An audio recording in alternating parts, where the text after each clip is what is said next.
Chapter 63 The New Normal.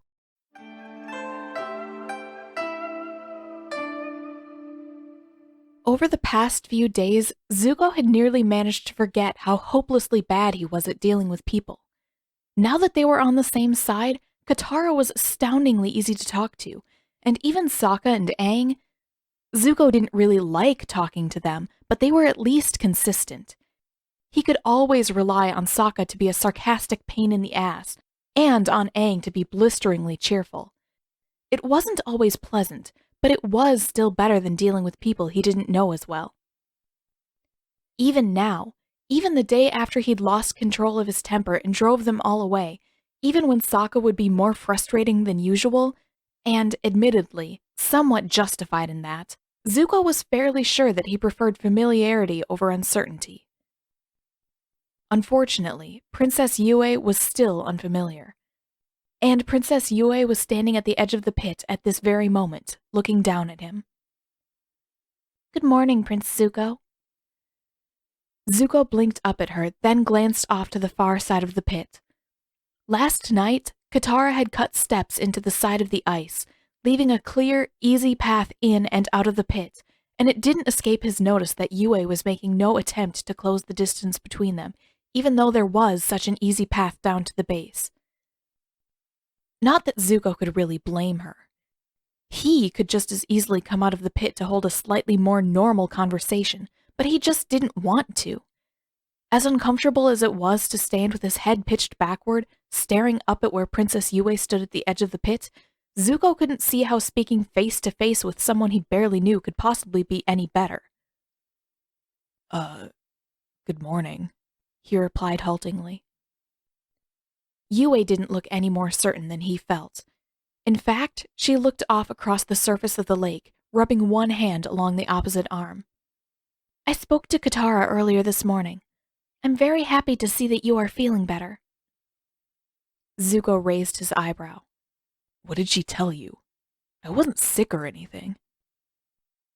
"Oh, of course. I know that. But I understand that grief and fear are powerful forces as well. I'm not sure that Katara told me everything, but she did explain the danger that your uncle may be in." He pressed his mouth into a thin line. Great. He hadn't really expected Katara to keep last night a secret. He couldn't really expect that, but it was uncomfortable knowing that anyone else could hear about things like that. "I wanted to let you know that I've spoken with my father," Yue resumed. "I haven't told him anything about you, of course, but I have made arrangements to have all new information about the warriors' activities delivered to me directly after my father so that I can pass the news on to the Avatar. If I have any reason to believe that your uncle is in danger, I'll make sure that Katara knows about it as soon as possible." Zuko nodded. That was a relief. "Thanks," he said stiffly. "Of course." Yue paused again, looking slightly embarrassed.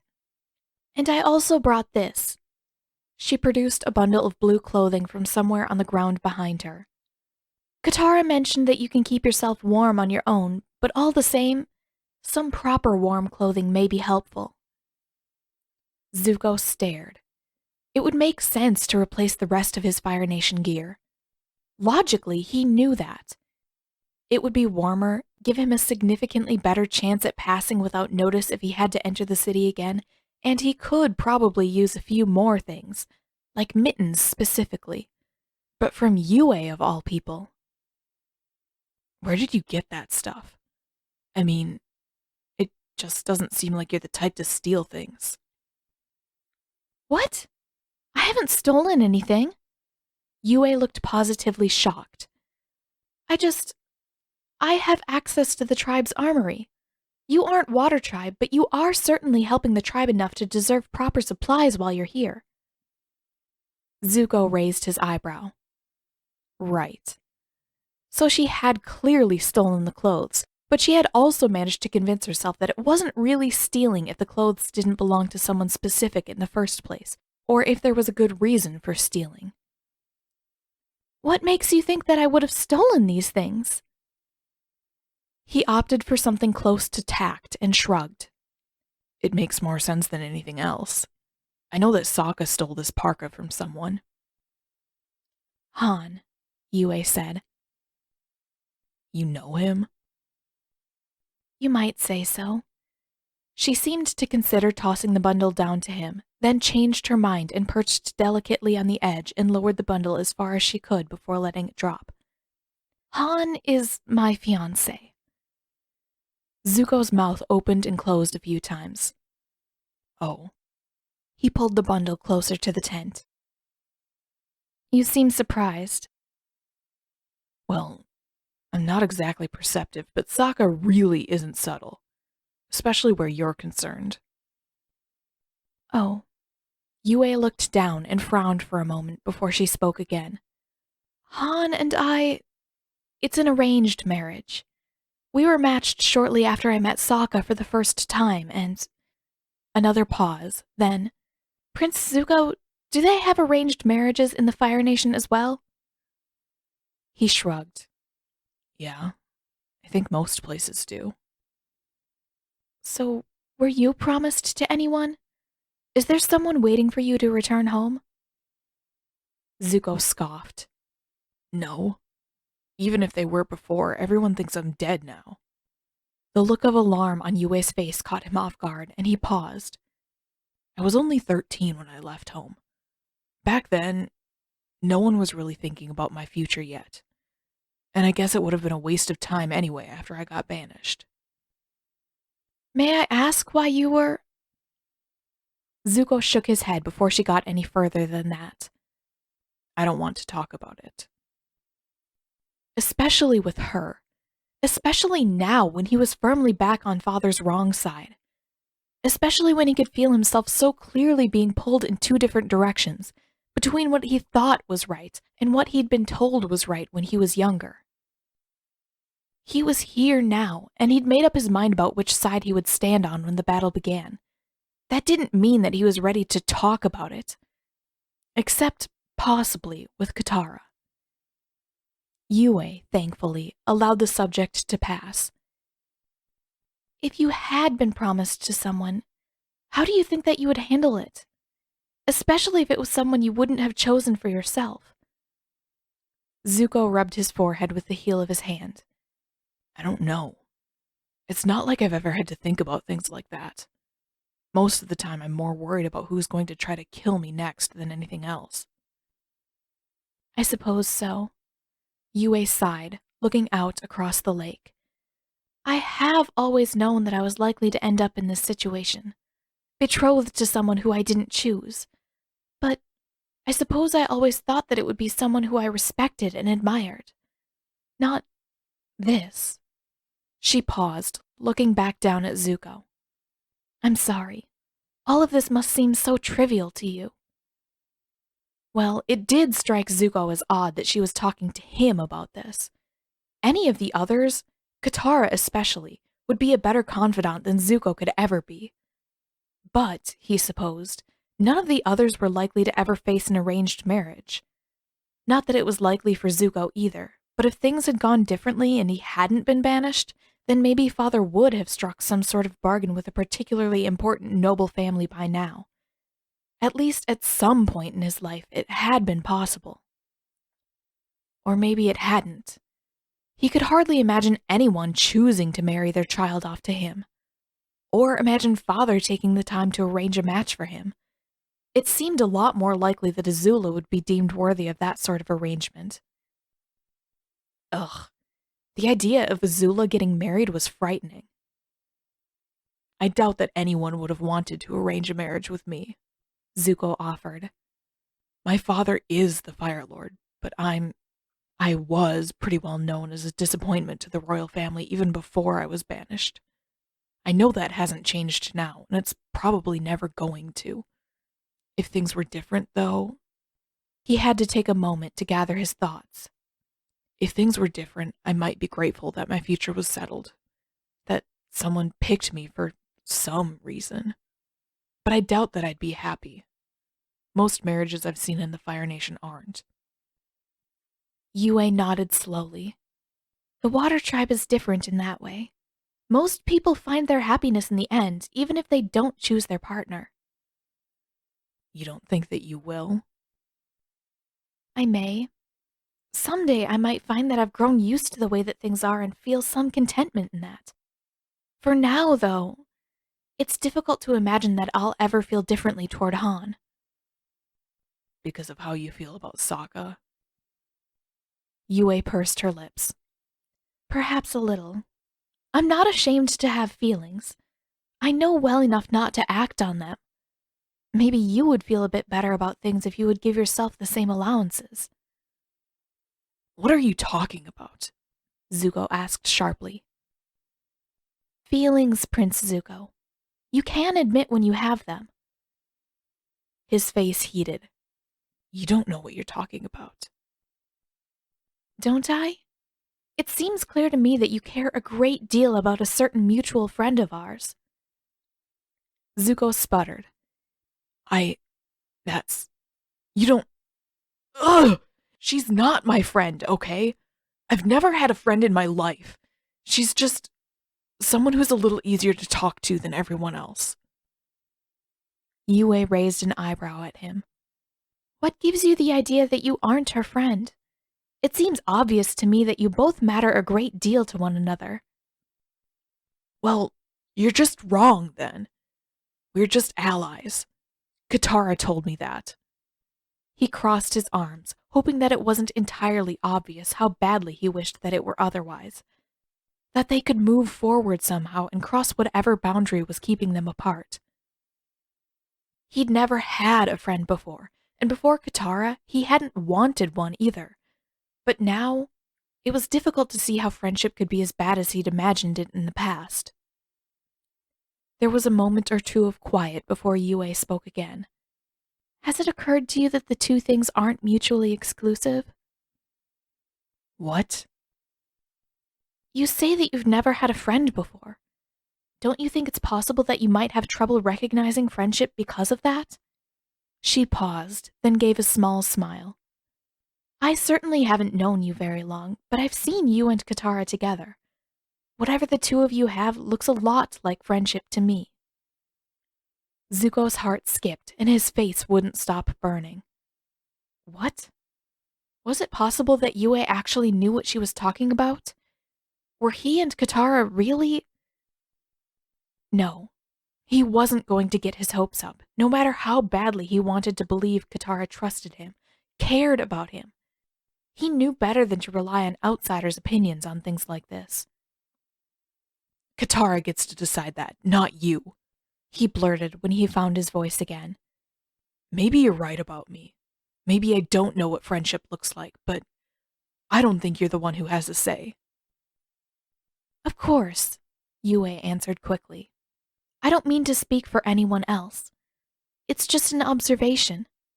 She smoothed the long lower section of her parka, then tucked her hands back into her lap. It's nice that you care so much about how she feels, though. He sort of wished that he could deny it. That he could stop Yue from making any further insinuations by claiming that Katara didn't really matter to him, but he couldn't bring himself to do it. He did care. Too much, most of the time. About too many people as well. That was what had gotten him banished, after all. His inability to stop caring had always made things more difficult for him back in the Fire Nation. It still felt strange being here at the North Pole. The people here didn't seem to realize how deep a flaw it was to leave himself so vulnerable by caring about other people. Is that why you brought the clothes out here? Because you think I'm Katara's friend? It may be part of the reason, Yue admitted. She is a good friend of mine. It just seems right to take care of friends of my friends. But I really do appreciate all the help you've given my people, too. I know you must have sacrificed a great deal to come here, and I don't intend to forget that. Zuko shifted, looking down at the bundle of clothes, the soft, whitish tufts of fur poking out along the seams in the deep blue skins. I didn't really have to sacrifice that much. I mean, I was a stowaway on a ship with the man who tried to kill me before I came here. living in an ice pit really isn't so bad by comparison. When he glanced back up, it was obvious, even to him, that the dryness in his tone wasn't landing quite right with Yue. Thanks. He tried instead. For the clothes. It's a lot colder out here than I thought it would be. You're very welcome. Yue rose slowly, carefully from the edge of the pit so that she wouldn't slip. And thank you for listening to me.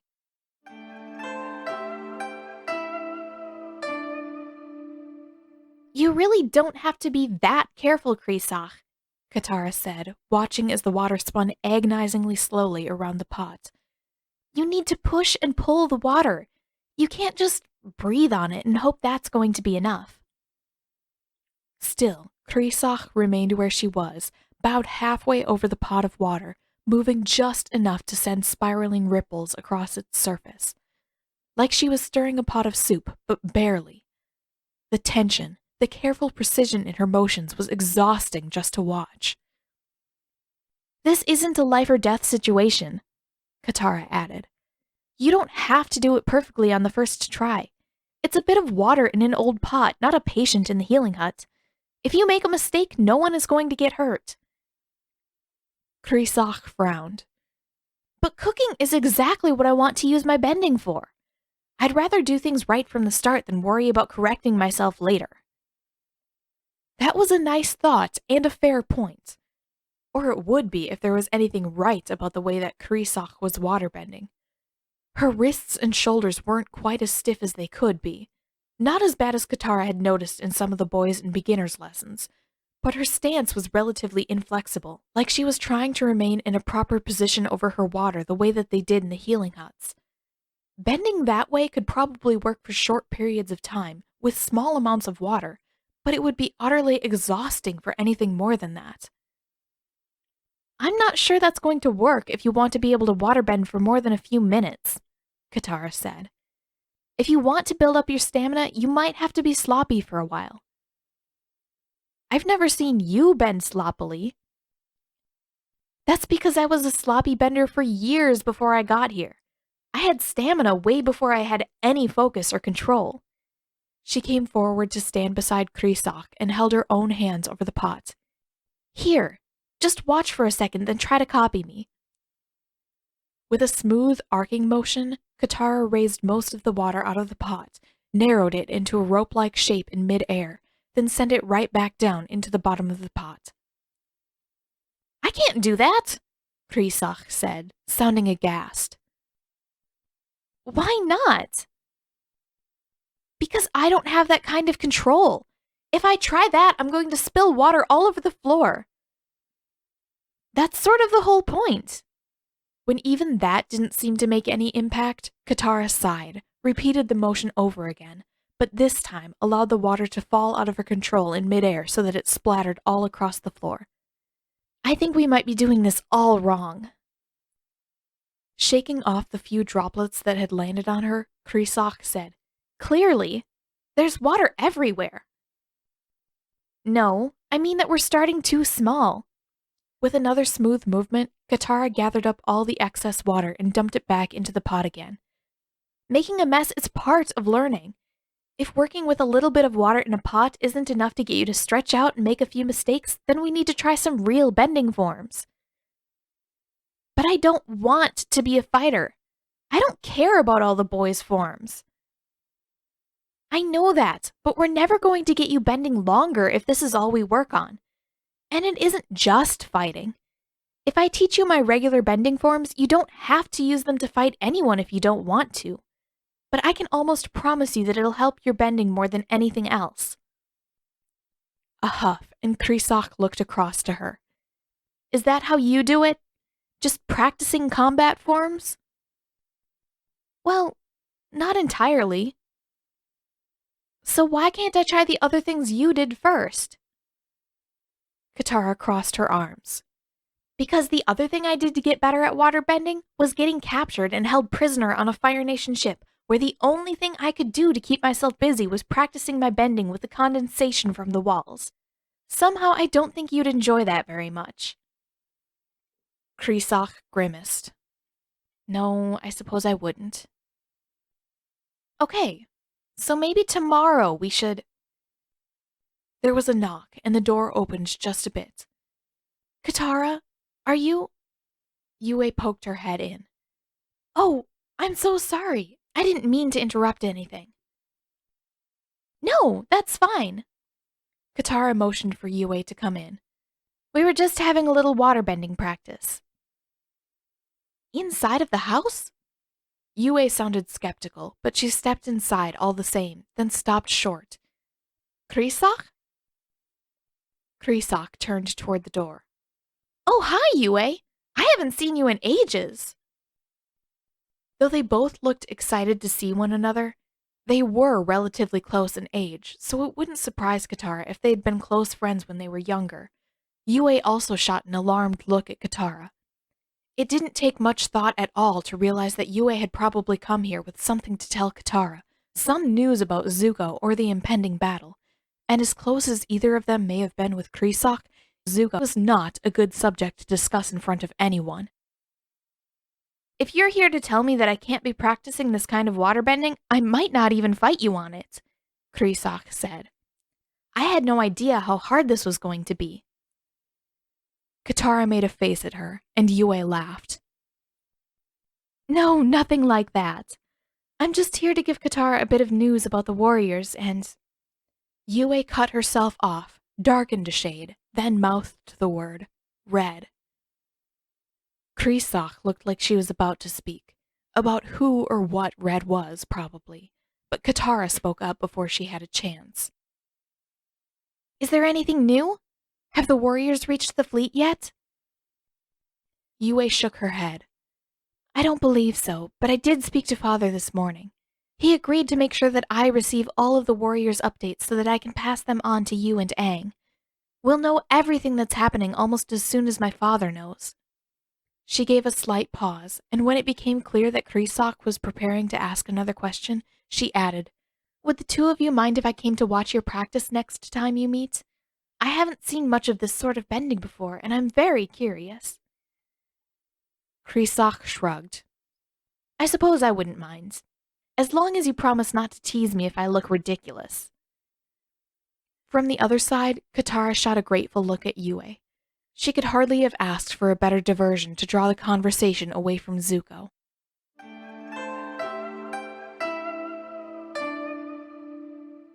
You're going out there again? Sokka demanded. Katara looked back over her shoulder, eyes narrowed like he was the one who'd lost his mind. Is that surprising somehow? Sokka, I've been going out to the lake every single night. This isn't new. I get that. He wasn't happy about it, but it was sort of hard to deny the fact that Katara had been seeing a lot of Zuko. Too much, really. Sokka was aware that Zuko had, in theory at least, turned over a new leaf and sworn off of helping the Fire Nation harm innocent people. But the guy was still a firebender.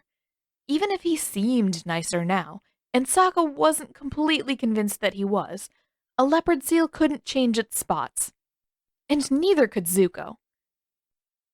If Zuko had spots. Or whatever. The point was that Zuko, while not as bad as a lot of the other degenerates from his nation, had still done a lot of rotten things in the past. And as far as Sokka was concerned, yesterday's big blow-up had proven that things weren't as different as Katara wanted to believe they were. So?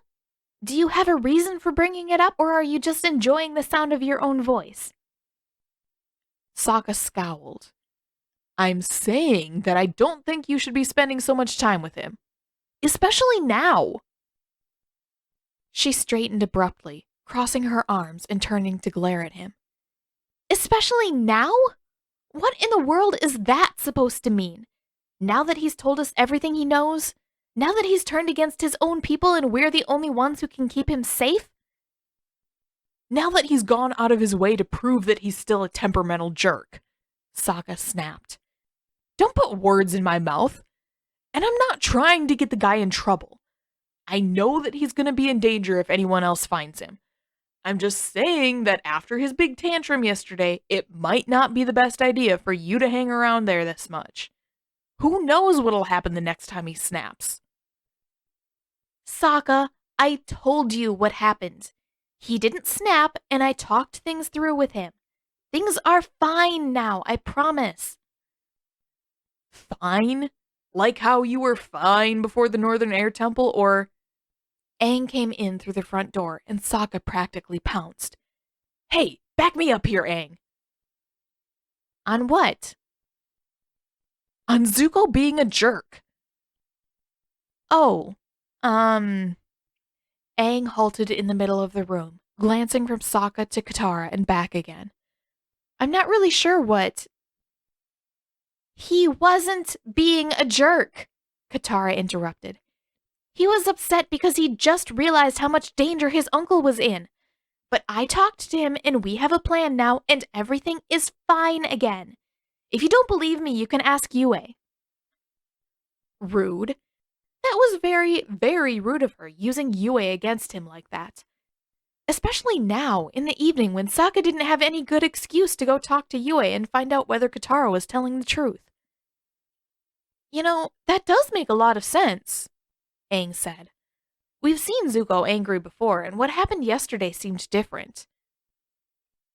Aang! Sokka's voice squeaked, and he made an effort to lower it.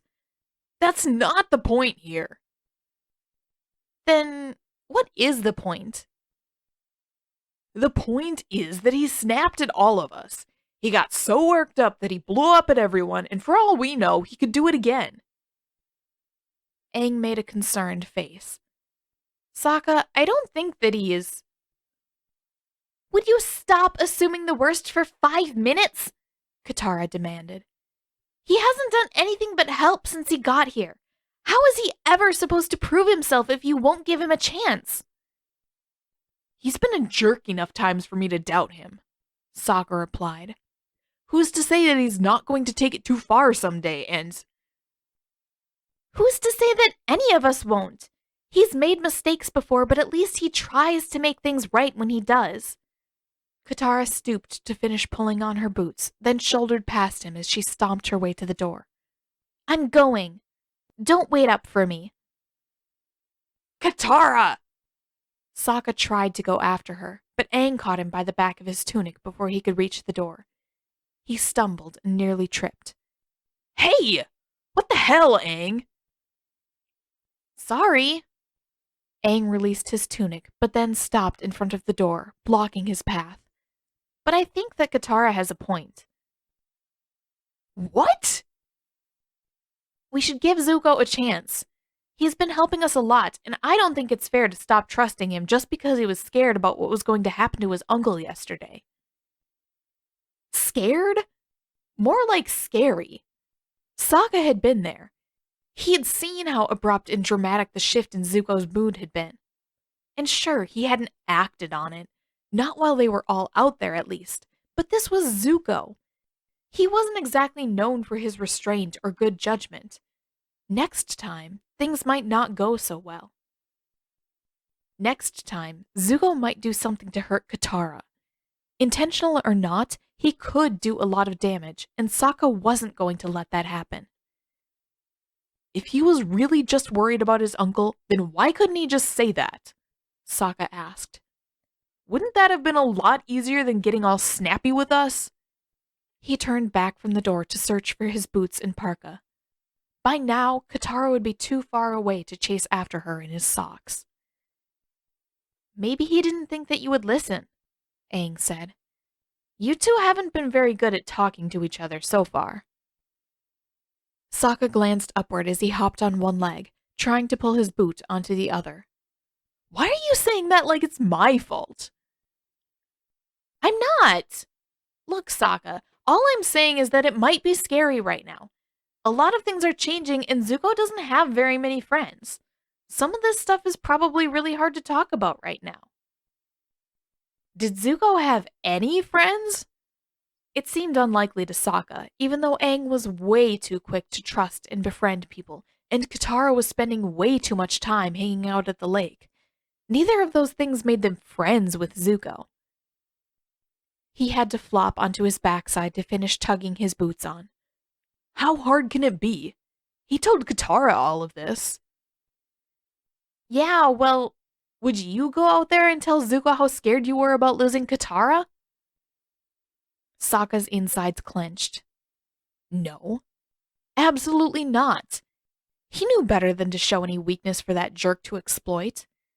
Setting his jaw, he stood and reached for his parka. I'll have to see a lot more proof that I can trust him not to mess with my little sister before I tell him anything. Aang retorted with something about how trust had to be mutual, and how they couldn't expect Zuko to trust them if they weren't willing to trust him in return. But Sokka was barely listening. He had to figure out where he'd put his boomerang and his club. He wasn't actually planning to use either of them, but it wouldn't hurt to be prepared. Katara had close to a 10-minute head start by the time that Sokka made it out of the house, which didn't seem that bad. She'd probably made it to the lake in that time, but it was also just the right amount of time to allow her and Zuko to really get into a conversation, which meant that it would be just the right time for Sokka to appear and keep an eye on their shenanigans. Maybe he would just hang back and listen for a while, see what they were talking about, and decide for himself whether it was worth butting in. Maybe he'd hear something that convinced him to believe what Katara said about the guy. Maybe Zuko was more trustworthy than Sokka was willing to give him credit for. Or maybe he'd hear something concerning, and then he'd be justified in interrupting them to haul Katara back to the house. That was fair, right?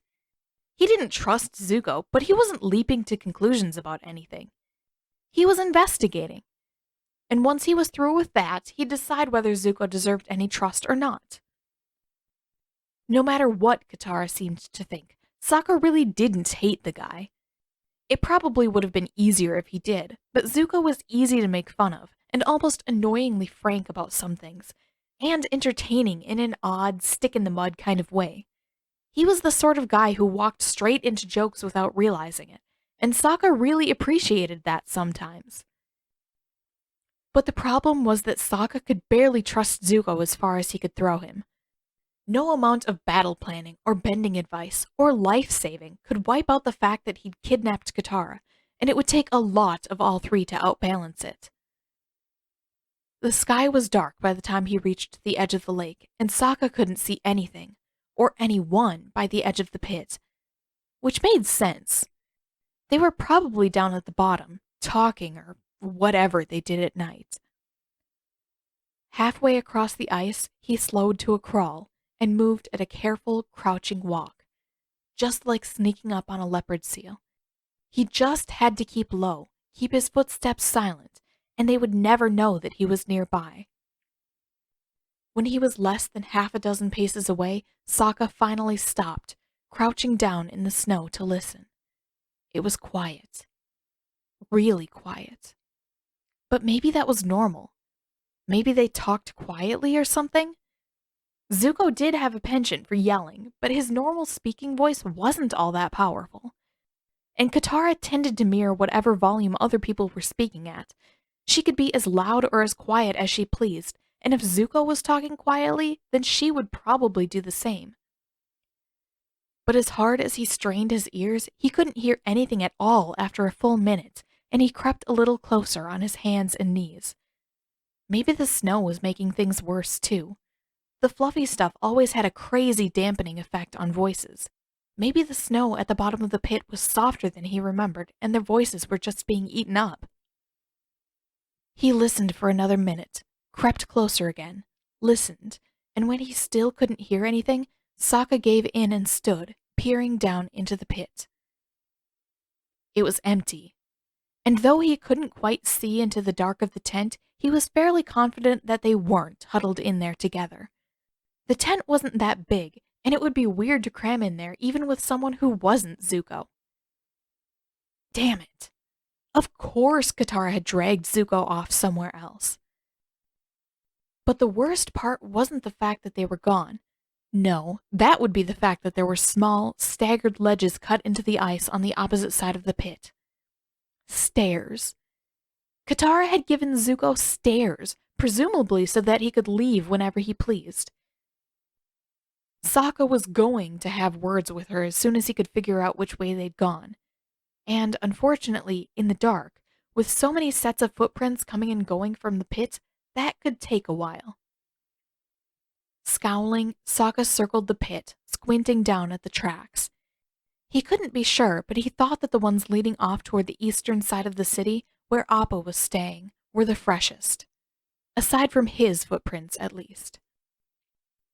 Sokka squared his shoulders and marched off along that path. He'd figure out where they'd gone. If it took him all night, he'd follow the footprints and find them.